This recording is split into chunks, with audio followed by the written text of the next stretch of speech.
Yenidən hər birinizi salamlayıram. Bu videoda mən sizə .env-ni göstərəcəm. .env əslində Telegram bot yazanda göstərmişdim. Yenə bizə lazım olduğu üçün burada token menecerdə istifadə edəcəyimiz bir şeylər var .env ilə. Ona görə yenidən göstərmək istəyirəm. Burada başqa bir şeylər də göstərəcəm. Hələ ki .env ilə başlayaq. Deməli, pip install yazıram. Pip install python thread.env yazıb python.env kitabxanasını yükləyirəm. Yükləmə bitdi. CLS yazıram. Daha sonra pip freeze yazıram. Böyük işarəsi requirements.txt-yə əlavə edirəm. CLS yazıb terminalı təmizləyirəm. Daha sonra baxın burada bir dənə .env faylı yaradıram və gəlib buradakı bu dəyişənləri buradan kəsib atıram bura.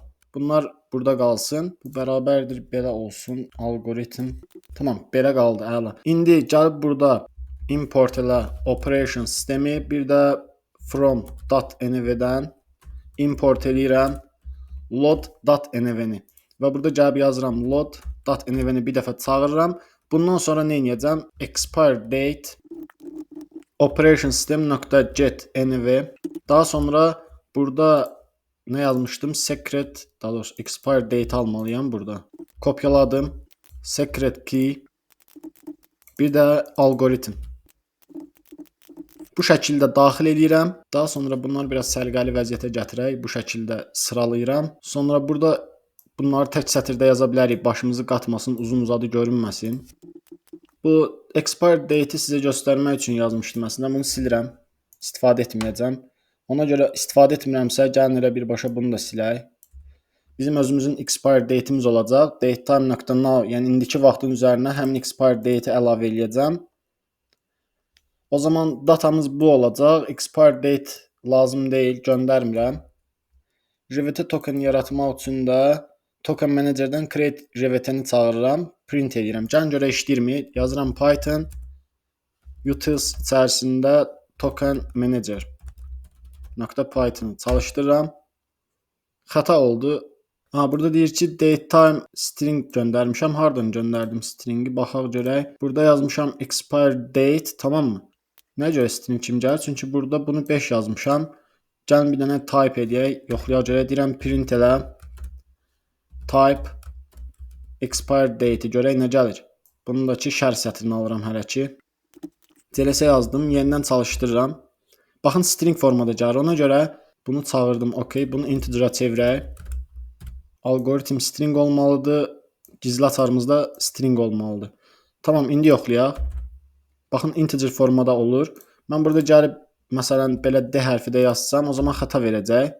Çünki 5D-ni integer formatına çevirə bilmir. Burada təbii ki, biz özümüz integer daxil etməliyik. Silirəm. Əslində bu məsələni də handle eləyə bilərik. Yəni integer olmasa ümumiyyətlə buranı çalışdırmasın. Token menecerimiz var, create JWT var, datamız var. Gəlin bir dənə token yaradaq. Baxın token gəlir. Əla. Yeni bir token yaratsam, dəyişən nəsə oldu mu burada? Hə, dəyişir. Baxın signature dəyişir. Nəysə, CLS yazdım, buranı təmizləyirəm. Token gəlir, buranı silirəm. Buranı sildim. Sonra bu hissədən işimiz tamamlandı. Buranı da bağlayıram hələ ki. Config.python'da nəsə varmı saxlanacaq? Yəni .env-də saxlaya biləcəyimiz heç bir şey yoxdur əslində. Yaxşıdır. Databazaya baxmağa ehtiyac yoxdur. Index.python-a gəlirəm. Burada da ki routerlarım var. O zaman gəlin bu out hissəsində routera baxaq. Deməli, baxın nə etdim? Create hissəsində create new user yaratmışam. Validate user şemasından, yəni Pydantic modelindən istifadə etmişəm. Bir new user email və username almışam. Sonra new user üzərindən set password-u çağıraraq password yaratmışam və useri save eləmişəm. Burada yoxlamalıyıq ki, məsələn, tutaq ki, 2 dənə eyni adlı, eyni email, eyni username olan user yaratmaq istəyirik. Bu zaman biz bunu handle etməliyik. Yəni exception qaytarmalıyıq. Bunu nəzərə almamışıq. Gəlin bunu yazaq. Burada yazıram ki, data gəlir də, mənə username, email gəlir və password gəlir. Mən yoxlamalıyam, email ya da username mənim database-imdə varmı? Bunu necə yoxlaya bilərəm? Yazıram ki, get user bərabərdir. User modelinin üzərindən get or-nan deyirəm. Məsələn, deyirəm email bərabərdir data.email. Bu şəkildə yazsam, sadəcə emaili bərabər olan, yəni məsələn mən orada müşfiq @gmail-i göndərdimsə, həmin emailə uyğun axtarış eləyəcək. Gəlin buradan deyirəm from tordas.expressionlardan import eləyək Çünü. Bu nə üçündür? Yəni burada mən ya da və kimi sorğular aparmaq istəyirəmsə Q-dən istifadə edirəm. Deyirəm ki, user.getOrdan bu şəkildə yazacağam indi içəridə. Deyirəm Q-nün içərisində email bərabərdir data.email deyirəm. Daha sonra bir dənə pipe atıram. Yəni bu nə deməkdir? Or deməkdir. Yəni ya da email bərabər data.email olanı axtar, bunu tap gətir. Ya da Q-nün içərisində yazıram ki, user name bərabərdir data.username olanı axtar gətir. Yəni bunlardan hər hansı birinə görə axtarış eləyəcək və yazıram əgər get user varsa, yəni none deyilsə, varsa, o zaman bir xəta qaytarmalıyam ki, belə bir user var. Xətanı necə qaytara bilərik? Gəlin burada to-dunun içərisində router'a baxaq. Baxın burada HTTP exception var, status var. Fast API-dən import eləmişik. Gəlin onu da import eləyək. Bu şəkildə. Sonra deyirəm ki, raise elə HTTP exception status bərabərdir, yəni status kod bərabərdir. Status üzərindən gəlin elə 400, yəni HTTP 400 xətasını qaytaraq. Yəni bad request-dir də, yəni bu mənada. Baxaq varmı? Aha. Bad request qaytarıram. Bir də detail göndərə bilərəm. Detail bərabərdir. String şəkildə yazacağam ki, bura nə yaza bilərik? Deyirəm ki, user name və ya email artıq istifadə olunmuşdur kimi bir dənə cavab qaytarıram. Əgər yoxdursa, else hissəsində isə bir dənə new user yaradıram. Userə parol təyin edirəm, await edirəm və return edirəm new user bu şəkildə. Gəlin indi bu endpoint-i yoxlayaq. Deyirəm ki, Python index.python çalışdırıram. Proyektimiz işə düşür. Gəlirəm bura, biraz böyüdürəm. Daha sonra dokumentasiyanı açıram. Swagger açıram. Burada da baxın bir neçə dənə tagdən istifadə etmişəm. Qarışıq görünür. Gəlin bunları ümumiləşdirək. Deməli nə edəcəm? Burada harda yazmışdım onu? To-do'nun içərisində. To-do routers'da belə tagləri ayrı-ayrı yazmaq əvəzinə bunları silirəm. Bunları mən sizə göstərmək üçün təbii ki yazmışdım. Bunları belə silirəm. Buradan siləndən sonra burada indeksin içərisində gəl belə burada tags əlavə edəcəm. To-do endpointlər olsun. Buna da tag əlavə eləyək. Bu da out endpoint olsun. Bu şəkildə. Refresh atıram. Bu out'u gəlin yuxarı çıxardaq. Yerini dəyişirəm. Refresh atıram. Out endpoints əla. Baxın indi create-i yenidən yoxlayacağam. Try it out deyirəm. Məsələn, burada yazıram. Belə random bir rəqəm atıram. Burada da istifadə olunmuş email yazıram. Bir dənə də parolumuz olsun. Execute edirəm. Aha, username və ya email artıq istifadə olunmuşdur. Əla. Gəl burada bunu dəyişirəm. Məsələn 98 edirəm. Execute edirəm. Yenə deyir artıq istifadə olunmuşdur. Nə istifadə olunmuşdur? Belə bir username olmamalıdır axı. Deməli nə isə səhv yazmışıq. Gəlirəm out'un routersına buraları bağlayıram. Baxa görək burada nə yazdı? Dedim ki, email bərabərdir data.email olsun ya da ki username bərabərdir data.username olsun. Bu validate user'dən gələndir də, yəni gəlin bu şema hissəsinə baxaq. Validate user, username və email gəlir.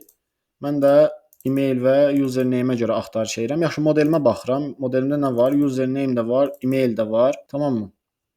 Burada sadəcə xəta nədə ola bilər? Baxın, burada daha doğrusu user.getOrdan eləyəndə await eləyirəm. Burada isə await eləməyi unutmuşam. Bundan ola bilər, çox güman ki. Proyektin işini dayandırıram, CLS yazıb terminalı təmizləyirəm, database faylımızı silirəm. Bu hissəni bağlayıram, buranı bağlayıram, biraz sadə hala gətirək. Bunu da bağlayıb indeksi açıram. İndi Python index.python-ı çalışdırıram. Burada gəlib cancel deyirəm və refresh atıram. Yenidən burada try it out deyirəm və username olsun Müşfiq. E-maildəki parolumu daxil edirəm. Belə bir user yaradaq. Database boşluq yaradacaq. Internal server error. Nəyə görə? Burada nə deyir? Validation error. Email length of.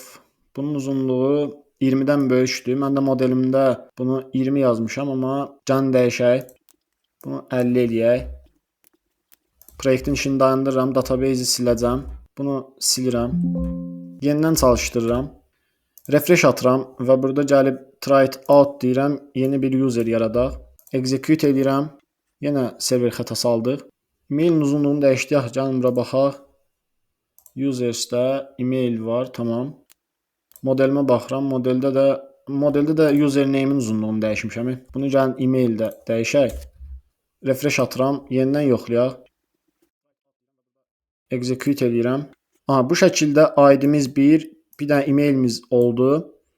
Username-imiz var və password hissəsi gəldi. Əladır. İndi gəlib yenidən məsələn buranı dəyişirəm. Bura 9 yazıram. Execute edirəm və burada yazır ki, username və e-mail artıq istifadə olunmuşdur. Database-ə baxıram, user-sə. Baxın sadəcə bir dəfə gəldi, ikinci dəfə create olunmadı. Əla, bu hissəsi tamamdır. Bu hissəsini şükür tamamlaya bildik. Buranı bağlayıram, router-sə gəlirəm. Burada başqa nə yoxlaya bilərik? Məsələn, parolun uzunluğunu falan belə bir şeylər yoxlaya bilərik. Modelim necə idi? Modeldə set password yazırdım. Sadəcə passwordu set eləyirdim. O zaman gəlin burada parol da yoxlayaq. Deyirəm ki, elə bu hissədə new user yaratmamış. Əgər len password, daha doğrusu data.password kiçikdirsə 8-dən, o zaman bir dənə exception qaytarıram. Status kod bərabərdir status nöqtə. Buradan görək nələr var. Məsələn, bu length required göndərə bilərəm. Amma belə 400 də göndərə bilərəm. Daha sonra detail yazıram. Ya da şifrə yazaq buna. Şifrənin minimum 8 simvoldan ibarət olsun. Burada hardasa mən şifrəni yoxlamaq üçün heç nə yazmamışam. Tamam. Hardasa yazmışdım. Yəqin ki, digər proyektlərimdən hansındasa bu parol yoxlamaq üçün bir funksiya yazmışdım, amma yadıma gəlmədi hansı proyektdə yazmışam. Hələ ki bu şəkildə davam eləyir. Daha sonra yazıram ki, əgər ya da gəlin belə eləyək də bizim özümüzün bir dənə funksiyamız olsun. Bunu şərh sətrinə alıram hələ ki. Bu utils içərisində new file deyirəm, check utils içərisində new file check password .python olsun. Bunun içərisində classla mı işləyək, yoxsa gəlin elə classla işləyək. Class password checker yazıram. Və burada bir statik metodum olsun. Def check password. Nə alacaq? Bir dənə password gələcək bura. String formatında. Daha sonra burada bir dənə exceptions listim olsun. Gəl burada deyirəm ki, for ch yazıram. Yəni xarakteri götürəcək. For character in password. Passwordun içərisində, məsələn, passwordum deyək ki, bu şəkildədir. Bunları bir-bir p hərfini, a hərfini alacaq, mənə gətirəcək ch şəklində. Və gəlib burada da yazıram ki, əgər ch nöqtə, yəni xarakter nöqtə is ilə başlayan nələr var? Is upper yazıram. Yəni böyük hərfdirmi? Böyük hərfdirsə, o zaman yazıram, gəlin bunda exceptions bərabərdir, belə bir şey eləyək. Gəlin belə yazaq. Yazıram ki, has upper bərabərdir false. Yəni upper varmı? Hələ ki false olsun. Amma burada yəni böyük hərf varsa, o zaman has upper bərabərdir true yazıram. Bunu da tək sətirdə yazsam kifayət eləyir. Daha sonra yazıram elif xarakter.is lower, yəni kiçik hərf varmı? O zaman has lower bərabərdir true olsun. Burada da bir dənə has lower'ımız olmalıdır. Bu da false olsun. Yəni bunları da bir sətirdə yazaq. Bu şəkildə, yəni bu tuple-dır. Bunu belə də edə bilərik. Daha sonra birini də gəlin rəqəmlər üçün yazaq.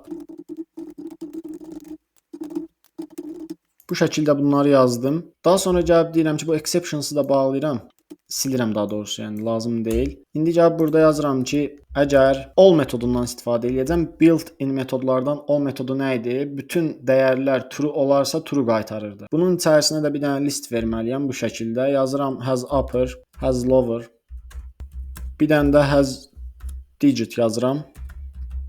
Tutaq ki, hamısı true'dur. True olarsa bu da true olacaq. Onda nə olacaq? Yəni bu all metodu bizə true qaytarsa, deməli parolum uyğundur. Amma mən bunun qarşısına not yazıram. Deyirəm uyğun deyilsə, o zaman nə etsin? Bir dənə xəta qaytara bilərik əslində. Deyirəm raise elə HTTP exception yaza bilərəm, amma yazmayaq. Gəlin belə bir şey qaytaraq. Deyirəm return elə. Nəyi return eləyək? None qaytaraq da belə bir şey deyirəm. Əks halda isə return elə ya da burada return eləyək false-u. Yəni uyğun deyil də. Burada da return edirəm true-nu. Yəni parol uyğundur. Belə bir cavab qaytaraq. Bir də uzunluğu yoxlamalıydıq əslində biz. Məsələn bunlar uyğundur, amma uzunluq uyğun deyilsə, gəl burada yazıram ki, əgər len password kiçikdirsə 8-dən, o zaman return elə false.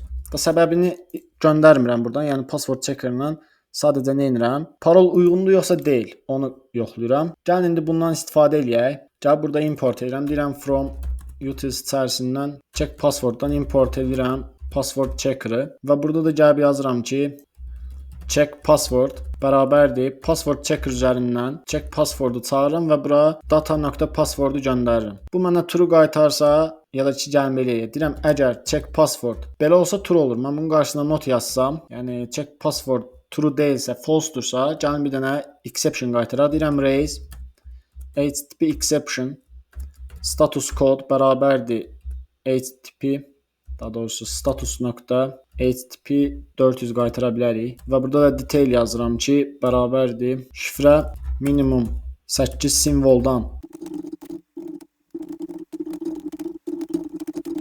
Bu şəkildə bir dənə exception mesajı yazdım. Parolu da yoxlayandan sonra gəlib userimi yaradıram. OK. Gəlin görək işləyirmi? Buranı bağlayıram, buranı da bağlayıram, buranı da bağlayıram. Bu hissəni də bağlayaq, buranı da. Gəl burada refresh atıram. Daha sonra try it out deyirəm və burada yeni bir user yaradacağam. eyvaz@gmail.com. Burada parol yazıram bu şəkildə. Bunu da kopyalayıram, bir dənə silinər. Execute edirəm. Baxın, şifrə haqqında bir dənə exception aldıq. Gəlin bunu 8-dən uzun eləyək. Tamam, 8 oldu. Execute edirəm. Yenə eyni xətanı qaytarır. Tamam, burada parolumda P hərfini böyüklə yazıram. Execute edirəm. Yenə eyni xəta oldu. Kiçik hərf var, böyük hərf var. Bir dənə də rəqəm əlavə edirəm. Execute edirəm. Baxın, userim yarandı. Əla. Create user'də biraz səliqəli hala gətirmiş olduq. Create userimdə səliqəli hala gəldisə, indi gəlin loginə baxaq. Bu da create new user olmasın. Gəlin bu register olsun. Funksiyamızın adını deyirəm. Daha sonra burada dəyişəcək bir şey yoxdur. Register ya da sign up olsun. Sign up deyək buna. Bir də sign in olsun. Bu da sign in olsun belə. Burada da validate login-də bizə nə lazım idi? Nə gəlirdi? E-mail və password gəlirdi. Tamam, yoxlayırdım ki, əgər user varsa tap onu və verify elə. Əgər yoxdursa gəlin belə bir cavab qaytaraq. Deyirəm ki, əgər user yoxdursa raise HTTP exception status code bərabərdir status üzərindən HTTP 400-ü qaytarıram ya da ki not found da qaytara bilərik. HTTP 400 qaytaram, bad request və detail olaraq da ki istifadəçi tapılmadı yazıram bu şəkildə. Əgər userim varsa gəlib nə etməliyəm? Verify eləməliyəm. Yəni şifrəni yoxlamalıyam ki, şifrə doğrudurmu? Əgər doğru olarsa yazıram, əgər verify true olarsa, o zaman nə edəcəm? Token yaratmalıyam və tokeni qaytarmalıyam. O zaman deyirəm ki, access token bərabərdir. Burada import eləməliyəm. Bunlar da gəlin səliqəli hala salaq. Mənim gözümə belə daha səliqəli görünür. Gəlib deyirəm ki, from utils-dən, daha doğrusu utils içərisində token managerdən import edirəm token manageri və gəlib burada yazıram token manager.create gvt. Data istəyir. Data olaraq göndərirəm ki, ID, yəni user ID nə olacaq? Deməli user.id olacaq bu şəkildə. Daha sonra vergül atıram. Mod ola bilər əslində, amma hələ ki bunu yazmıram. Sadəcə bir user ID-m olsun və return eləyəcəm access tokeni, amma bu şəkildə. Deyirəm return elə, bir dənə dictionary qaytaracağam. Yazıram token 2 nöqtə, bura access tokenimi əlavə eləyəcəm. Bir də type yazıram bearer. Bu şəkildə bearer. Yazandan sonra bu bizə tokeni qaytarmalıdır.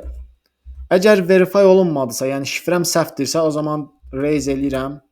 Yenə HTTP exception və burada status kod bərabərdir HTTP, daha doğrusu status.http bad request qaytarıram. Mənim standart HTTP kodum, status kodum bad request və burada da detail yazıram ki, nə göndərim, nə yazım, şifrə yanlışdırmı yazım, yoxsa istifadəçi məlumatları doğru deyil yazıram. Tamam, login, yəni sign in hissəsi də belə olsun. Burada da login mi olsun, yoxsa sign in yazıram burada, sign in.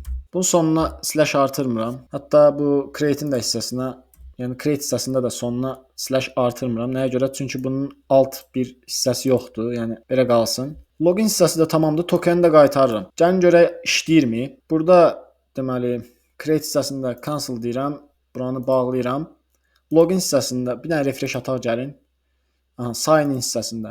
Gəl burada try it out deyirəm. E-mail istəyir, yazıram. E-mail olaraq nə yazdım onu unuttum. eyvaz@gmail.com. Parol da nə idi? Deməli parolum yazmışdım. Sonuna da 1 əlavə eləmişdim. Kopyaladım bunu. Execute eləyirəm. Aha, baxın bir dənə token qaytardı və 3 hissədən ibarətdir təbii ki.